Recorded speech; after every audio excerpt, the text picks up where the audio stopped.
Before the First World War, there wasn't a single woman to be recognised to be working in engineering.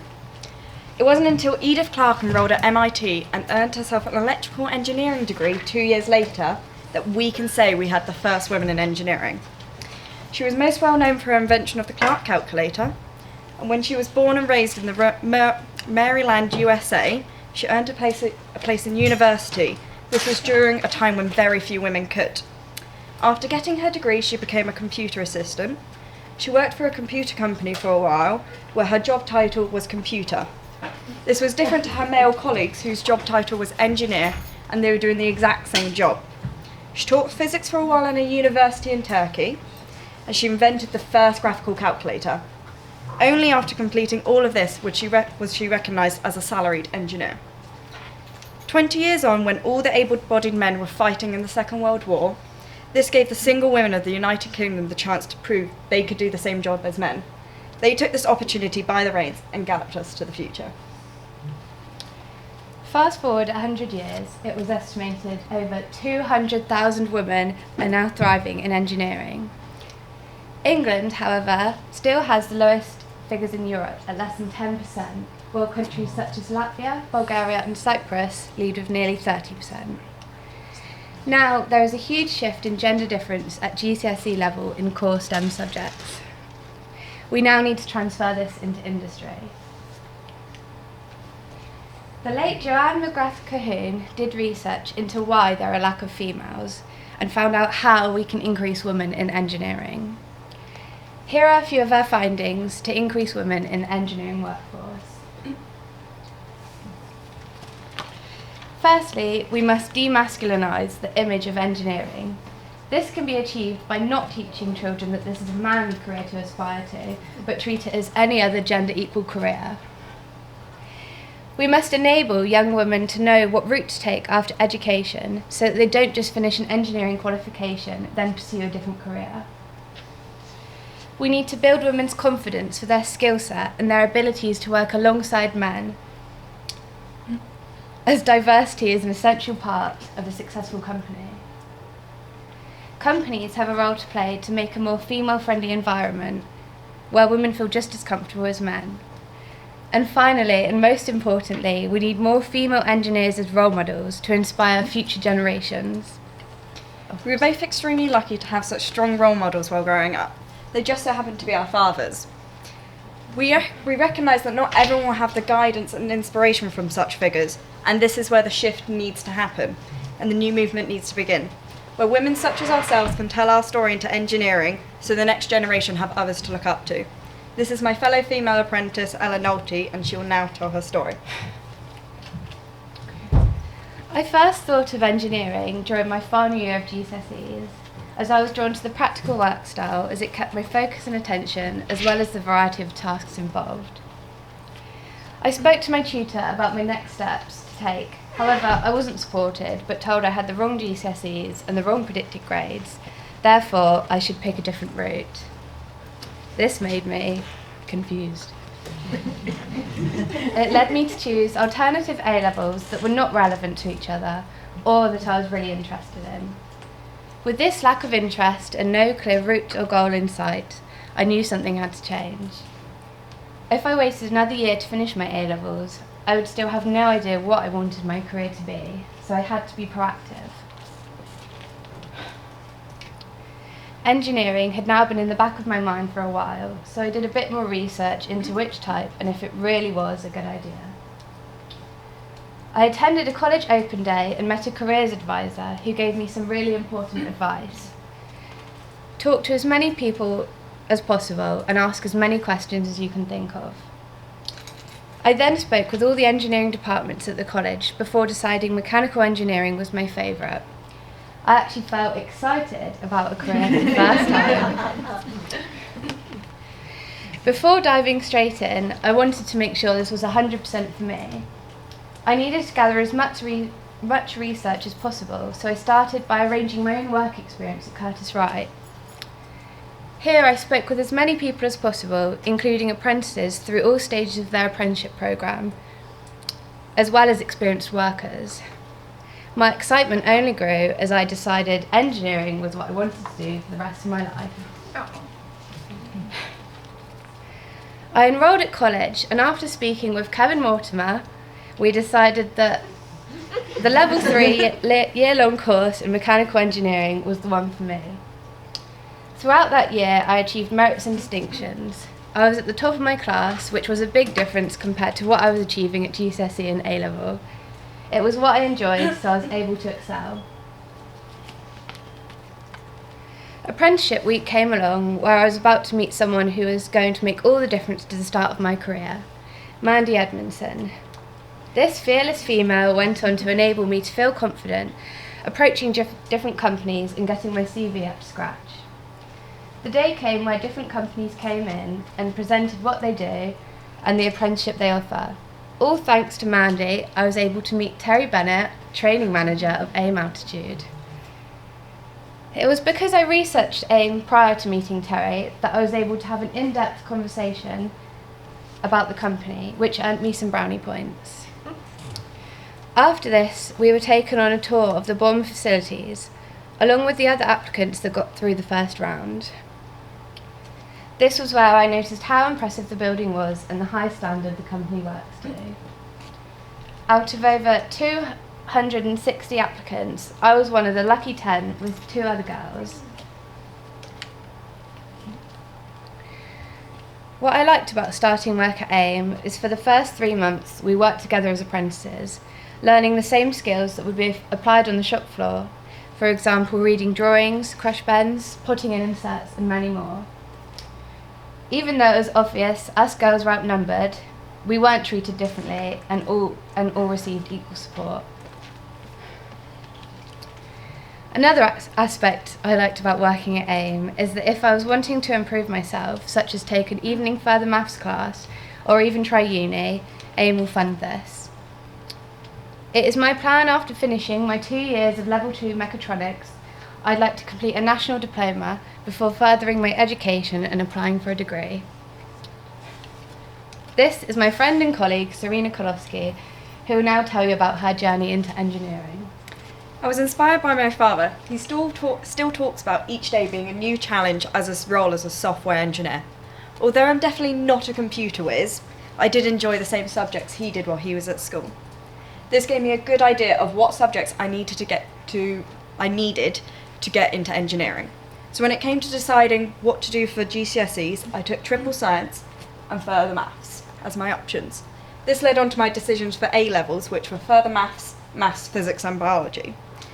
I loved doing my A-levels and wouldn't have changed a thing. Some of the people that I met while doing them have given me such amazing memories. But when it came to deciding what to do after A-levels, I really didn't have a plan. When it comes to a big decision, I like to have a rough idea or outline of what I'm doing. For example, university or mortgages. This is why I struggled so much when it came to choosing a university. When in the first few months of my second year at A-levels, we had to write our personal statements. This is when I first came across Edith Clark. The more I researched, the less I found a degree appealing, as there was very little or no work experience in industry. So I thought an apprenticeship was the best route for myself. Looking into an apprenticeship, I realised how much of an amazing opportunity it is for young adults. It's a no-brainer to work, learn, and get paid at the same time. With this information, I went to a local careers advisor. When speaking with this person, I gave them the A-levels I was studying, and she decided that a marine BTEC was best. I couldn't see myself doing this course or staying on as a full-time student. A few sessions later, it really wasn't going well, and I knew I wanted to do an apprenticeship, but had no idea with who or where, which meant I began to get worried. So I took matters into my own hands and started speaking to others I knew were apprentices. When I found out there was an open evening at Bournemouth and Poole College, I leapt at the opportunity to meet other companies. That night I spoke to every company I could. It was an amazing opportunity to speak to them face to face. The last company I spoke to that night was AIM Altitude, and here I am a year on from that day, loving working and enjoying learning about engineering as I go. A typical Monday morning for me would consist of arriving at work at 7 a.m, where I'd join the rest of my team to continue work on the projects for world's leading airlines. This includes airlines such as Allow, Virgin Atlantic, and my most recent assignment is to be part of the bonding, fixing and assembling of an airline project that is not yet disclosed to the public.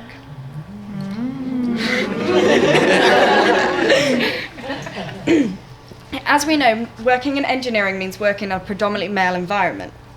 One of the main reasons for working at AIM was the comforting factor I wasn't going to be the only girl. After working on an assembly line for 5 months, I've realised I'm part of a team, and none of the male workforce sees me any differently. This has only built my confidence for the future. As a result of being introduced to many different departments within AIM Altitude, I've got a clearer understanding of what type of future I want in engineering. A design engineer role really stands out to me, to be part of the whole process from concept to delivery. This would just be awesome. And that's my journey so far, and here's a short video of what it's like to be an apprentice at AIM Altitude.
So, what did we learn? When I was first thinking about changing my original route of A-levels to a college course, I didn't want to tell anyone because I thought I would be looked down on or laughed at. Fast forward to today, it was the best decision I've ever made. So, here's some tips I would give to girls in a similar position. Never doubt yourself. Always listen to your intuition. Always seek further advice and guidance, but remember that not all advice is right for you. It's better to accumulate other options and opinions before making your final decision. But most importantly, always have faith in yourself. What would we advise for future women coming into engineering? Number 1, be proactive. Proactivity is the key to success. What you put in, you're going to get out. So when it comes to starting your career in engineering, just doing one small action, even a small one each day, will have a snowball effect on achieving your end goal. Number 2, positive mindset. And giving 100% to everything will only ever produce good results. Number 3, confidence. Because entering an industry that is still male dominated can seem scary at first. However, as you can see from our research, the next generation is being more gender balanced, which is really exciting to see for the women in engineering. If you were to combine all of these together, confidence, proactivity, and positive mindset, you have the ultimate candidate for any employer. There are many available resources out there for people who want to be proactive, and here's just a few that we would advise. Firstly, you could go to the gov.uk website where you can find really helpful information on becoming an apprentice. They even have a helpline if you're unsuccessful in your first try. For your students, maybe not you guys. Secondly, you could speak to someone at your local college, like a guidance counsellor, like I did with Mandy, who will help guide you every step of the way. You could even contact companies yourself that you're interested in, maybe even see if they're offering work experience. And lastly, what better resource than hearing firsthand from an experienced apprentice, especially people like us. In summary, women have come a long way in engineering in the last 100 years. The research has shown there is an increase of women in engineering within the UK. Statistics have shown that 14 to 17-year-olds are more likely to go into engineering based on the opportunities within the field than what others will think of them. We need to transfer this into industry. The education system has taken the first few steps, and now we need to help industry take the rest. We hope you enjoyed our presentation, and thank you.